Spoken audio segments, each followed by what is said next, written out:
Halo Sobat Sehat, kembali lagi di section Medical Talk bersama saya Apoteker Aulia. Kali ini kita akan membahas mengenai cara menyimpan dan membuang obat. Nah, siapa nih Sobat Sehat di sini yang setelah membeli obat masih bingung cara menyimpannya seperti apa, kemudian ketika obat itu sudah rusak ataupun sudah kadaluarsa masih bingung cara membuang obatnya secara tepat. Tonton video ini sampai habis ya untuk menyimak cara menyimpan dan membuang obat dengan tepat.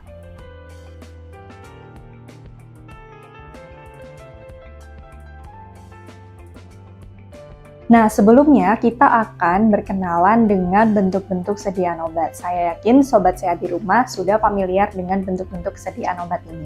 Pada sesi ini kita akan mengulas kembali bentuk-bentuk sediaan obat supaya kita lebih familiar dan lebih mengenal lagi bentuk-bentuk sediaan obat. Oke, di depan saya sudah ada berbagai bentuk sediaan obat. Kita mulai dari sebelah kanan, di mana pada sebelah kanan ini kita kenal bentuk sediaan solid atau bentuk sediaan padat. Bentuk sediaan ini memiliki karakteristik fisik yang bentuk sediaannya padat atau terlihat kompak. Contohnya adalah sediaan kapsul, sediaan tablet, kemudian sediaan kaplet. Nah, sediaan yang kedua yaitu sediaan larutan atau sediaan liquida, di mana contoh-contoh sediaannya adalah sirup, suspensi, dan juga emulsi yang biasanya dikemas dalam bentuk botol dan memiliki bentuk cairan ataupun larutan. Untuk sirup seperti ini biasanya memiliki konsistensi yang jernih, kemudian tembus cahaya, sedangkan untuk suspensi dan emulsi biasanya memiliki konsistensi yang lebih kental. Oke, sediaan yang paling kiri disebut sebagai sediaan semisolida atau sediaan setengah padat, di mana sediaan-sediaan ini memiliki fungsi untuk penggunaan pada area luar, khususnya pada kulit biasanya. Nah, contohnya adalah krim, salep, dan juga gel, dan sediaan-sediaan seperti ini biasanya dikemas dalam bentuk tube seperti ini.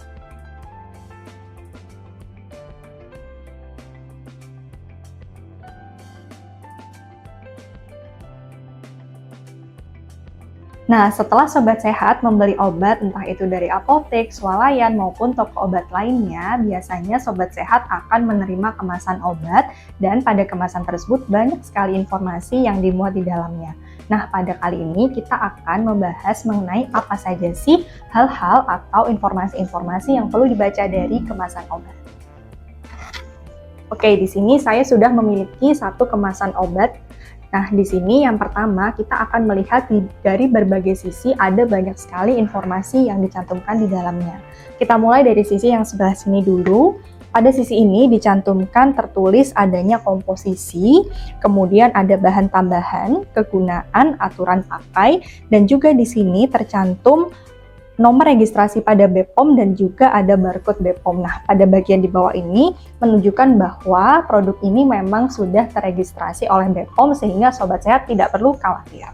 Kemudian pada komposisi di sini tertulis lengkap apa saja komposisi atau kandungan bahan aktif yang ada di dalam sediaan obat. Sehingga pada komposisi ini Sobat Sehat dapat melihat apakah ada komposisi tertentu yang menjadi alergi atau menjadi alergen bagi Sobat Sehat.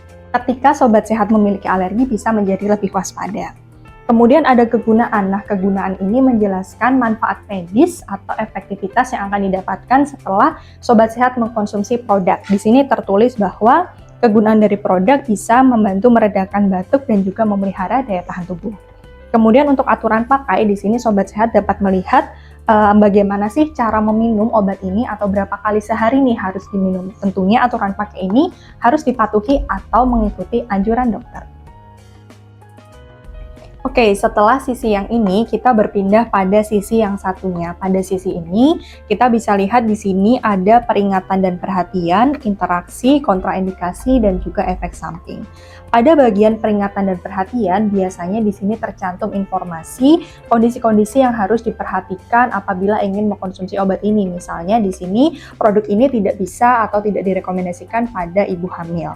Kemudian pada bagian interaksi biasanya tercantum informasi terkait obat-obat apa saja yang tidak bisa digunakan bersama dengan produk ini. pada bagian ini tertulis bahwa tidak bisa digunakan bersama dengan produk imunosupresan. Sehingga artinya ketika kita sedang mengkonsumsi imunosupresan, maka tidak bisa menggunakan produk ini secara bersamaan.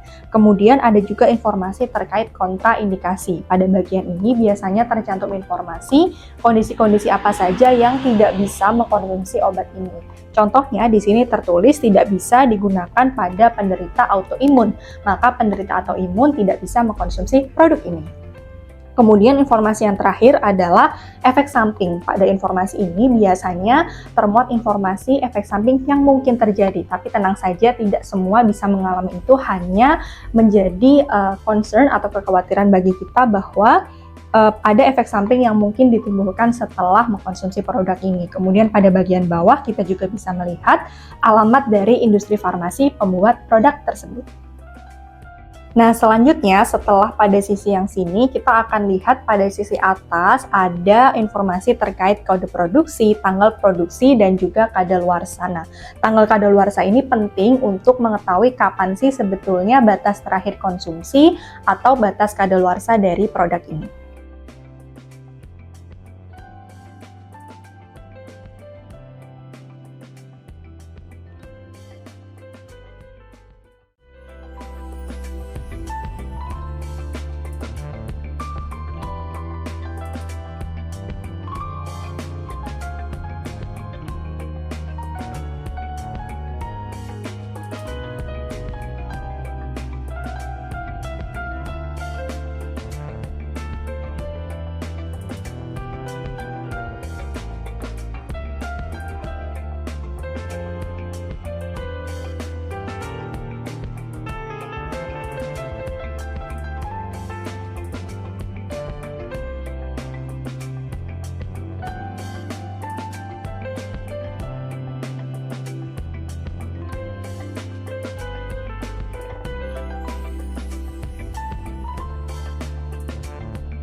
Obat dapat rusak selama masa penyimpanan. Penyimpanan obat yang tidak tepat dapat menyebabkan khasiat dan keamanan dari obat bisa terganggu. Untuk itu, penyimpanan obat perlu dilakukan secara tepat, selalu perhatikan informasi pada kemasan, apabila ragu tanyakan kepada apoteker. Selain penyimpanan obat, pembuangan obat pada obat yang sudah rusak dan kadaluarsa harus dilakukan dengan tepat. Kenapa demikian? Karena dikhawatirkan pembuangan yang salah bisa menyebabkan penyalahgunaan pada orang dan mencemari lingkungan. Yuk, kita buang dan simpan obat secara tepat. Sampai jumpa pada Medical Talk berikutnya. Jangan lupa like, comment, and subscribe. See you!